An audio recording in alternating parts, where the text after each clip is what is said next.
Greetings everyone, I am Dr. Wolf, and I just watched Memnagerie. That's a bit of a weird title, but yeah, I guess it kinda works. Menagerie in memory. At any rate though, I was looking forward to this particular clip show the most because, as many of you already know, Fluttershy is the character that I relate to the most.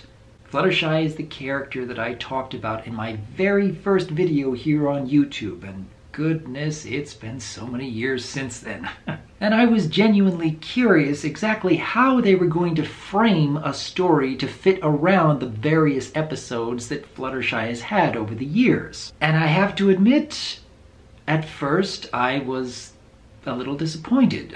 The framing they used to introduce all these clips, it seemed a little simple, even a bit convoluted, because every time I saw that Fluttershy was having difficulty with her animals to do what she wanted, I can remember thinking, are they really just trying to give excuses for Twilight and Fluttershy to reminisce about the past? And yeah, the way they talk about it is a little too much tell and less show. And all throughout, every time I see them coming up with more excuses of talking about this episode or that episode, I kept thinking, is this really the best that the writers could come up with? Until it all comes together at the end, and I realize, oh wait, the animals were in on it. That was the whole point, to just get Twilight talk about Fluttershy's memories.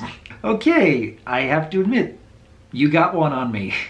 I didn't see that coming. I should have seen that coming. All throughout the episode, I was starting to think, well, I guess they aren't trying that hard with this particular story, when all the while, oh wait, there's a twist.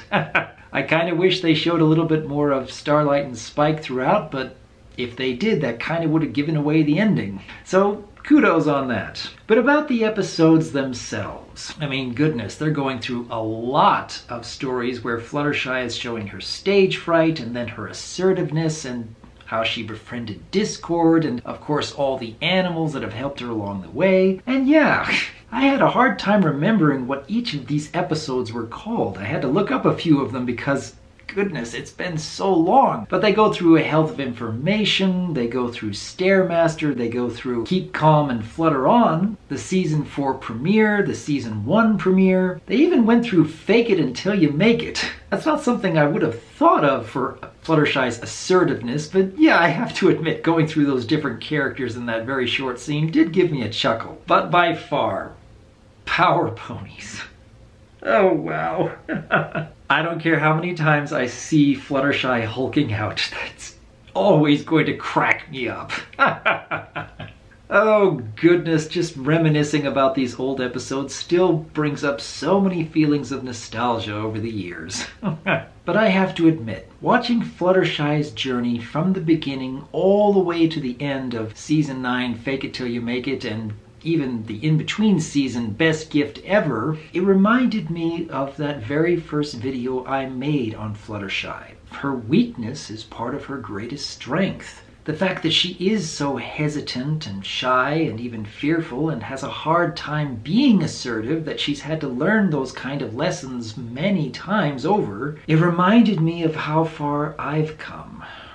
Because, especially in the beginning, making videos on YouTube, I honestly did not believe that more than a dozen or 24 people would actually enjoy what I was talking about. I wanted to strike up a conversation within the community and thought that, well, that might be my only foray into making videos in the first place. But the more I was willing to put myself out there, the more I was willing to put aside those feelings of hesitation and stage fright, believing in myself, as Fluttershy does.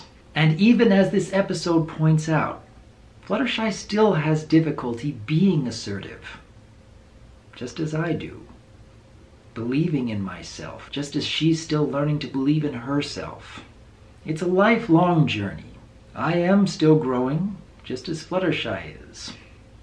I always admire her character the most because I relate to her so well, and the lessons these episodes present just fit so well overall.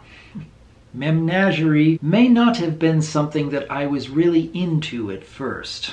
Like I said before, I thought the framing of Fluttershy just having so much trouble getting her animals to do what she wants was pretty weak. Until it all came together at the end and I realized, oh wait, there was a lot more depth to this than I initially thought. And seeing Fluttershy's journey, comparing that to my own, even decades from now, I'm still going to look back on these episodes and her stories and admire how far she's come, as well as how much she's managed to teach me to get out of my own shell. So, another very worthwhile clip show episode that really brought a smile to my face. There's still a few more to come. I believe next week is going to be Rainbow Dash, followed by Applejack. And just as I was hoping, the final clip show episode will focus on Spike, as well as Starlight Glimmer. And yeah, I'm hoping that future episodes will have just as good framing to help the flashbacks seem more natural when going from one scene to another. But then, what did each of you think? Which of the main 6 do you relate to most, and why? What have you learned from watching each of their progression stories, and how far their characters have come? Let me know, because as always, I am Dr. Wolf, and I look forward to hearing from you.